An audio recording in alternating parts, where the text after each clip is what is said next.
할렐루야. 주의 예수 그리스도의 은총이 우리 모든 성도님들에게 함께 하시길 축원합니다. 지난 방학 동안 잘 보내셨죠?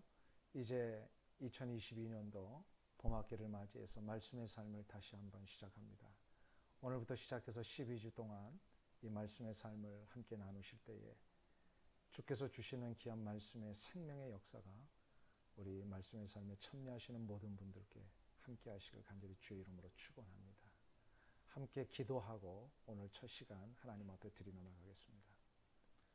하나님 아버지 감사합니다.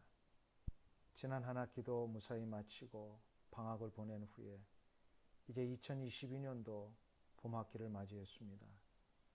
하나님이 주시는 귀한 말씀의 능력을 우리가 가슴에 새기며 나갈 때에 은혜를 더하여 주시고 말씀을 통하여 주의 음성을 들으며 결단할 수 있는 이번 한 학기가 되게 하여 주옵소서. 이제 12주 동안 시작하는 우리의 모든 과정 주님 동행하시고 참여하시는 모든 분들에게 지혜와 총명으로 함께하여 주옵소서. 오늘도 주의 말씀을 듣겠습니다.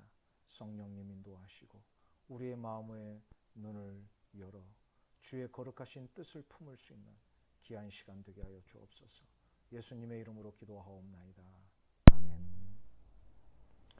이 시간 우리 함께 나누실 말씀은 잠언서 16장 31절과 32절 두 절의 말씀입니다. 우리 다 함께 저와 같이 봉독하시겠습니다. 백발은 영화의 면류관이라 공의로운 길에서 얻으리라. 노하기를 더디하는 자는 용사보다 낫고 자기의 마음을 다스리는 자는 성을 빼앗는 자보다 나으니라. 아멘. 어떠한 인생도 하나님의 간섭과 섭리를 벗어나서 독단적으로 살 수 있는 자는 없습니다.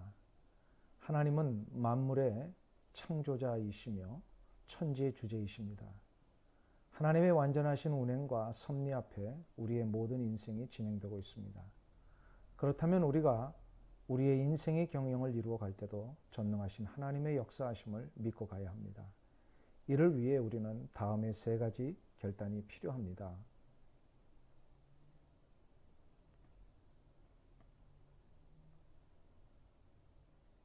첫째로 의의 길을 걸어가야 한다라고 오늘 31절이 말씀을 합니다. 31절 보시면 백발은 영화의 면류관이라 공의로운 길에서 얻으리라 라고 말씀하고 있습니다. 백발이라고 하는 것은 긴 세월을 살아온 인생을 상징하는 말입니다. 영화의 면류관이란 하나님이 기뻐하시는 영광의 상급을 이야기합니다. 다시 말해서 백발은 하나님이 기뻐하시는 영광의 상을 받을 자의 모습이라는 것입니다. 그런데 오래만 살았다고 다 그렇게 되는 것은 아닙니다. 오래 살되 어떻게 살았느냐가 중요합니다. 그것이 바로 후반절에 나옵니다. 공의로운 길에서 얻으리라. 공의로운 길을 걸어온 자에게 백발 곧 긴 세월의 시간 그동안 얻게 된 모든 경륜은 하나님이 주시는 영광의 상과 같은 것입니다. 그러면 공의로운 길을 걸어왔다라고 하는 것은 무엇을 뜻하는 것일까요? 공의로운에 해당되는 히브리어 세다카는 의로운이라는 뜻입니다. 의롭다 할 때에 성경은 오직 누구에게만 사용하는 단어일까요? 바로 하나님이십니다. 그런데 이 의롭다라고 하는 단어를 하나님께서도 인간에게 사용할 수 있도록 허락하셨습니다. 그런데 오직 한 경우뿐입니다. 예수 그리스도를 믿어 구원에 이른 자에게만 의로운 자라고 칭해 주셨습니다. 이것은 우리가 의로운 일을 해서 의로운 자가 된 것이 아니라 하나님의 구원의 은혜와 긍휼의 사랑으로 우리를 의롭다 해 주셨기 때문입니다. 그러므로 우리는 언제나 우리의 원하는 기준이 아니라 하나님이 원하시는 기준에 순종하며 살아갈 때에 그 의로운 자라는 칭호를 유지할 수 있습니다. 여기에 우리는 새로운 길을 간다는 것이 무엇인지를 그리고 의로운 길을 간다는 것이 무엇인지를 알게 됩니다. 의로운 길을 간다는 것은 내가 도덕적으로 윤리적으로 바르게 살아가는 것을 말하는 것이 아니라 의의 기준이시며 의의 기원 대신 전능하신 하나님의 원하시는 뜻대로 살아가는 것을 말합니다. 그 뜻은 말씀에 다 기록되어 있습니다. 그러므로 우리가 이 세상을 사는 동안에 하나님의 말씀을 붙들고 그 말씀의 기준대로 살아갈 때에 우리는 의의 길을 걷는 자, 곧 공의의 길을 걷는 자가 됩니다. 말씀을 붙들고 살면 어떻게 축복이 일어납니까? 하나님은 생명이십니다. 그러므로 하나님으로부터 온 말씀을 붙들면 우리에게는 생명의 역사가 일어납니다. 기쁨이 일어나고 감사가 시작되며 마음의 평안과 쉼이 일어납니다. 기쁨과 감사, 평안과 쉼을 얻게 되면 그 인생은 장수하는 인생, 아무리 오래 살아도 부담이 되지 않는 인생이 됩니다. 그런 인생이 바로 백발의 인생입니다. 그러니 우리 그리스도인들에게 백발은 고생의 상징이나 고난과 아픔의 상징이 아니라 하나님이 주시는 영화의 상급을 상징하게 됩니다. 그러니 자꾸 백발을 가리려고 우리가 노력하지 않아도 됩니다. 백발은 자랑스러운 것입니다. 또한 두 번째로 인생의 경영 속에 하나님의 인도하심을 얻기 위해서는 마음을 다스리는 자가 되어야 합니다. 32절을 다시 한번 보실까요? 거기에 보시면 노하기를 더디하는 자는 용사보다 낫고 자기의 마음을 다스리는 자는 성을 빼앗는 자보다 나으니라 라고 말씀을 합니다. 인생의 모든 출발은 마음에서부터 이루어집니다. 마음은 그냥 단순한 감정의 상태가 일어나는 것이 아닙니다. 마음은 그 사람의 인격 자체입니다.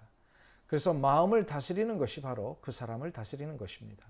이때 마음에서 일어나는 가장 인생의 경영에 치명적인 것이 분노라고 말씀합니다.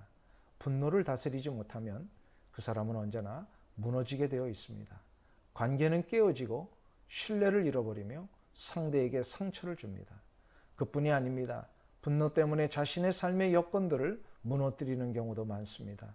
이성을 잃고 판단하니까 제대로 된 판단을 하지 못하게 되고 결국 모든 상황들을 안 좋게 만들어 버립니다. 분노는 불과 같은 것입니다. 한번 바라면 다 태워버립니다. 그래서 분노를 바라고 나서 후회하는 것은 불로 초가 삼간을 다 태우고 나서 후회하는 것과 같은 것입니다. 화를 내고 분노를 폭발시킨 후에 사과하는 것은 아무런 소용이 없습니다. 이미 깨어지고 신뢰를 잃어버리고 상대에게 상처를 준 후에 그 모든 것을 사과한다고 회복되는 것은 아닙니다. 그러면 이 문제를 어떻게 해결할 수 있을까요? 화를 내는 자기 자신을 먼저 다스려야만 합니다. 32절에 노하기를 더디하는 자는 용사보다 낫고 자기의 마음을 다스리는 자는 성을 빼앗는 자보다 나으니라 말씀하고 있습니다.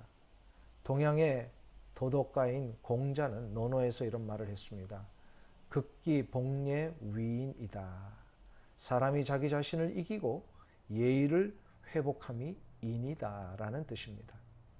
인간이 자기의 힘으로 자기의 정욕을 이길 수 있다는 것입니다. 그러나 진짜 인간이 스스로 자신의 정욕을 이길 수 있을까요? 분노를 자기 자신이 마음대로 조절할 수 있을까요? 그렇지 않습니다.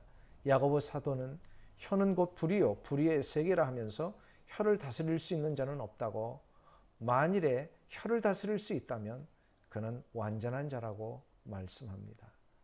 그러면 어떻게 해야 우리의 분노를 다스릴 수 있는 것일까요? 다윗은 자신을 모욕하고 저주했던 나발의 집을 응징하기 위해서 달려가다가 자신의 혈기를 억제합니다. 결국 자신의 손에 피를 묻히지 않고서 하나님의 심판을 기다릴 수 있게 됩니다.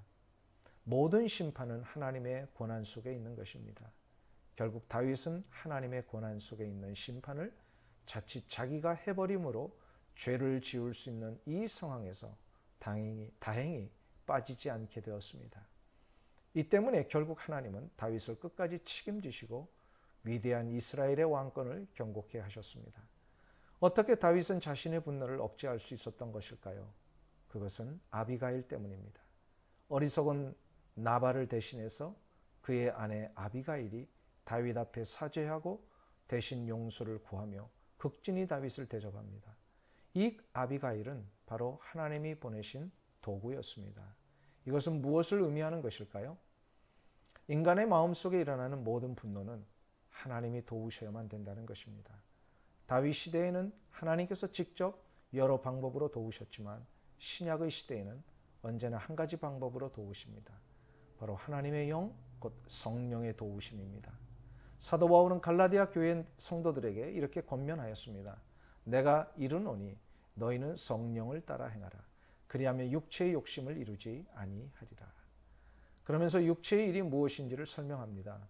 육체의 일은 분명하니 곧 음행과 더러운 것과 호색과 우상숭배와 주술과 원수 맺는 것과 분쟁과 시기와 분냄과 당짓는 것과 분열함과 이단과 투기와 술취함과 방탕함과 또 그와 같은 것들이라. 그러나 성령의 도우심을 따라 사는 자들에게는 성령의 열매가 맺힙니다.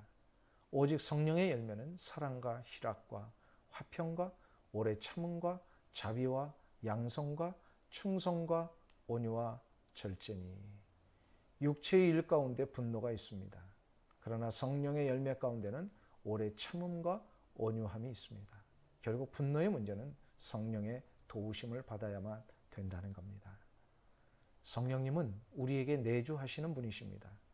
내 안에 계시는 성령님을 홀대하거나 무시하지 않기를 축원합니다. 늘 성령님과 깊은 교제를 나누시기를 축원합니다. 성령님을 의지하며 요청하시면 성령님은 우리를 도우십니다.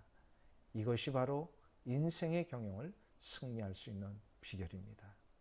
사랑하는 말씀의 삶을 함께 참여하는 우리 모든 성도님 여러분, 날마다 성령의 인도하심을 통하여 말씀 가운데 주시는 귀한 뜻을 되새기며 이 한 주간도 승리하시기를 간절히 주님의 이름으로 축원합니다. 감사합니다.